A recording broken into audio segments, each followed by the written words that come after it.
Pero antes vamos con el tema de profundidad. El gobierno de Claudia Sheinbaum tiene hasta el 15 de noviembre para enviar su propuesta de paquete económico 2025 al Congreso. En los últimos 20 años, antes del gobierno de López Obrador, México había tenido finanzas públicas bastante sanas. Las métricas del balance público, de la deuda como porcentaje del PIB estaban en niveles manejables, pero los últimos 3 años del gobierno del presidente López Obrador, las cosas cambiaron. El gasto en proyectos, pues como sabemos, el Tren Maya, la refinería, y lo incrementó también el gasto en programas sociales y todavía no se puede cuantificar, sobre todo en los proyectos de infraestructura, su viabilidad, si van a ser rentables, si van a ser productivos. Y por eso las agencias calificadoras castigaron este manejo a lo largo del gobierno de López Obrador y recortaron algunos grados la calificación de la deuda soberana de México.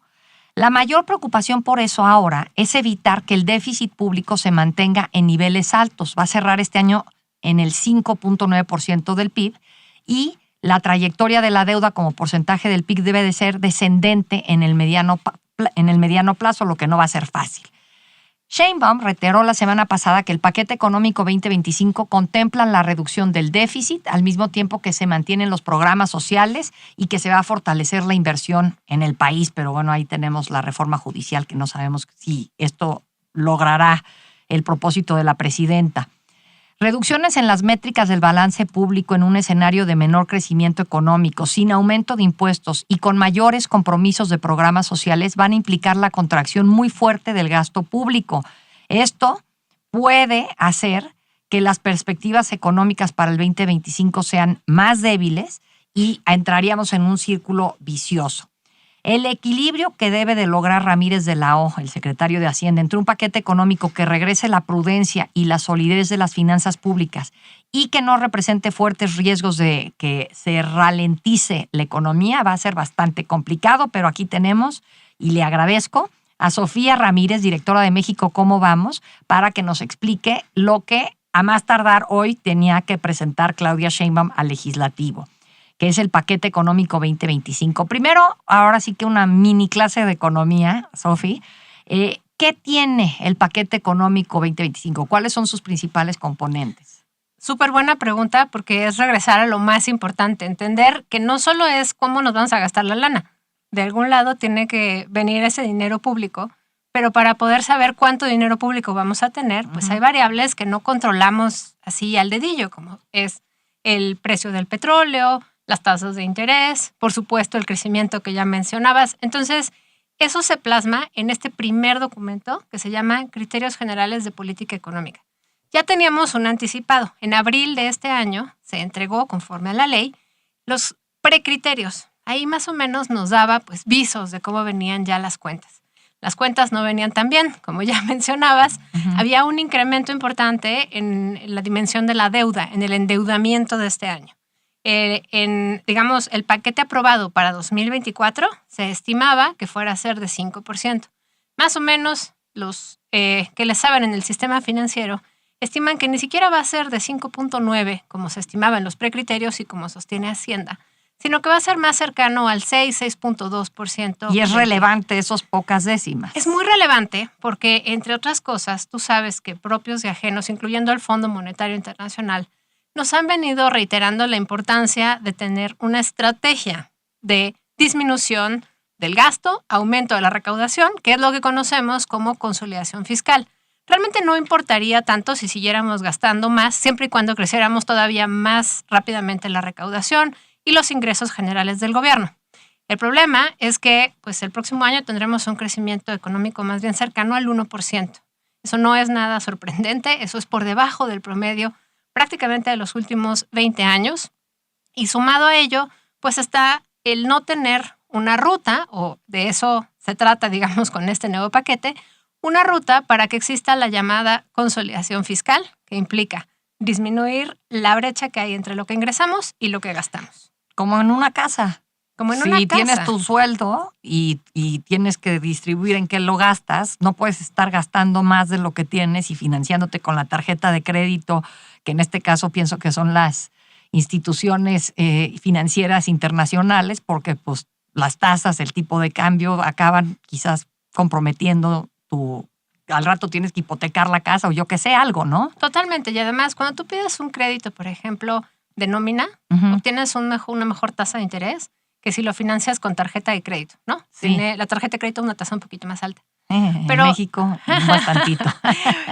El punto de fondo es lo que tú estás mencionando. Si no crecemos como economía, no solamente no vamos a tener cómo pagar en el mediano plazo el monto de la deuda, sino que algunos indicadores, como puede ser el porcentaje del PIB que está en la deuda, este famosísimo 60% que es el límite que se nos acepta antes de degradarnos todavía más en la calificación crediticia por parte de las calificadoras. Bueno, si llegáramos a incrementar ese saldo, porcentaje de la deuda del PIB, ese saldo que es el porcentaje del PIB medido en deuda, el 60% famosísimo que no puede sobrepasarse, bueno, pues en ese caso estaríamos en riesgo de que no solo nos degraden la calificación, sino que eso se traduzca en mayores tasas de interés.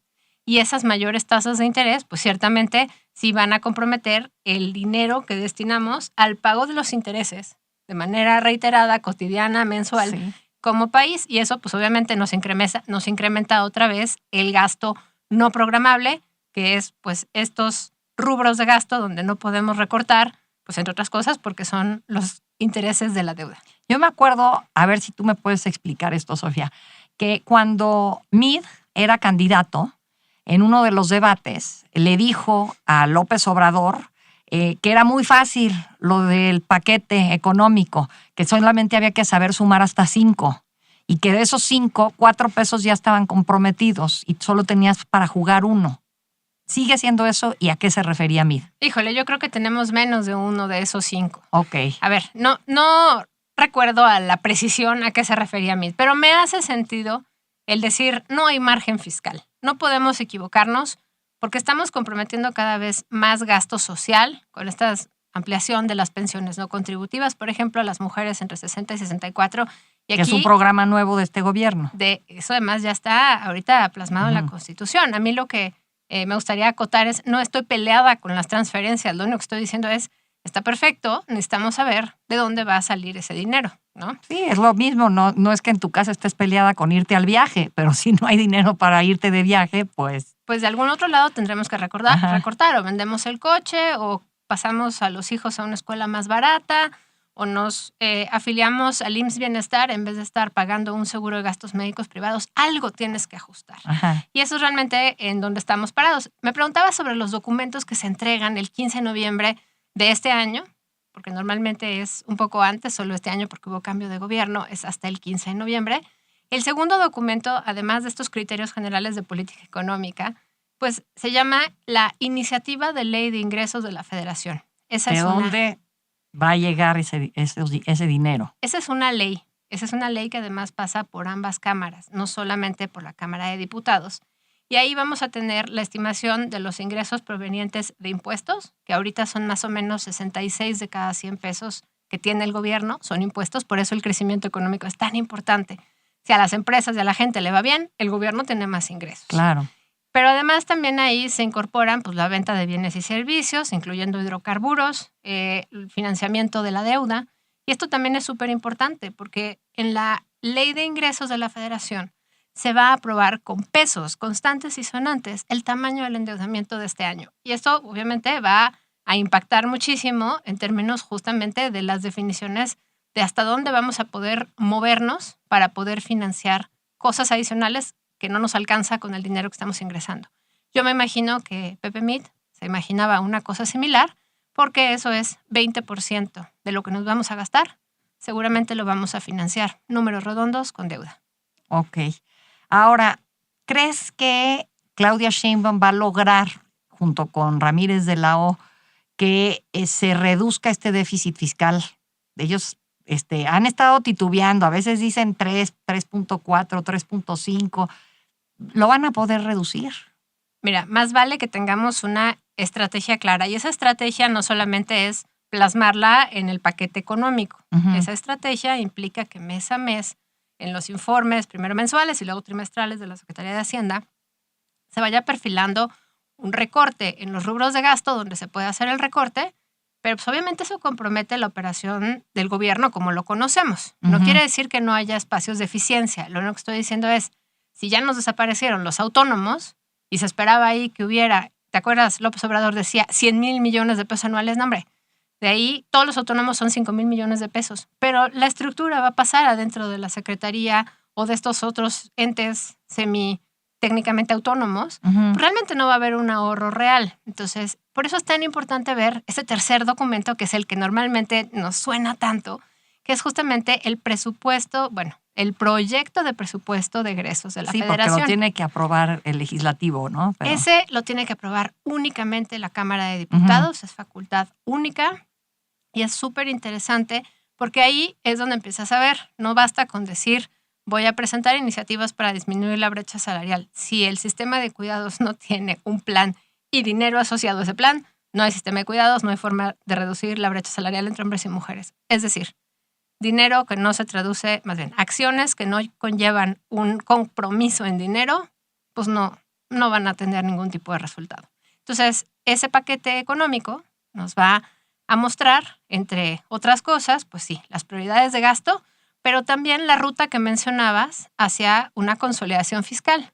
El sistema financiero más o menos estima que este año no vamos a cerrar ni en 3, ni en 3.5, sino más bien tirándole a 4 puntos del PIB. Que sería extraordinario. Eso ya sería, digamos, una cifra elevada. Ahora, ¿sin subir impuestos? No, me refiero a 2024. O sea, acuérdate que a finales del año pasado lo que se aprobó fue un déficit del 5%.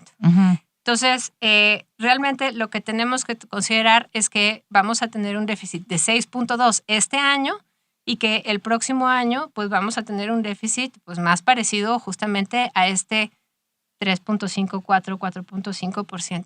Eso podría ser una buena señal siempre y cuando exista la estrategia, porque si no, nada más se plasma otra vez un número que no se cumple como no se cumplió o no se cumplirá el de 2024. ¿Y tú cómo ves, o sea, qué es lo que te vas a fijar una vez que publiquen este paquete? ¿Dónde va, o sea, qué datos son para ti los más importantes? Porque evidentemente es un mamotreto. Uy, muy importante. Primero que nada, hemos firmado varias organizaciones un comunicado solicitando que ahora sí nos pongan los datos en Excel o en la forma que quieran, pero que sean datos abiertos. No nos bastan los PDFs porque es mucho más difícil de procesarlo. Claro. Necesitamos los microdatos. Entonces, ¿en qué me voy a fijar? Pues que pongan con oportunidad los microdatos. Que exista información relevante, por supuesto, de los elementos macroeconómicos más relevantes. El crecimiento, la deuda. Hay una apuesta ahí muy extraña de Hacienda que dicen es que vamos a reducir el pago de intereses porque las tasas de interés van para abajo. Pero la inflación tanto en México como en Estados Unidos en octubre repuntó un poquito. Entonces hay que tener cuidado con ese tipo de cálculos. Entonces los precriterios, o más bien los criterios económicos, esos van a ser muy importantes para cualquier tipo de análisis. También nos vamos a fijar, por supuesto, en la inversión, nos vamos a fijar en el gasto social y sobre todo nos vamos a fijar en el gasto programable, porque es del gasto programable donde Hacienda nos había dicho que iba a disminuir la mayor cantidad de dinero para poder tener una consolidación fiscal. Y gasto programable son salud, educación y seguridad. Son justamente los rubros que más le pegan a la calidad de vida de la gente. El tema de Pemex y la CFE con el cambio de régimen, que ya no son empresas productivas del Estado, sino empresas estatales. Entiendo que eso implica que pueden seguir operando con pérdidas y pues eso hace que la cartera del gobierno se quede abierta.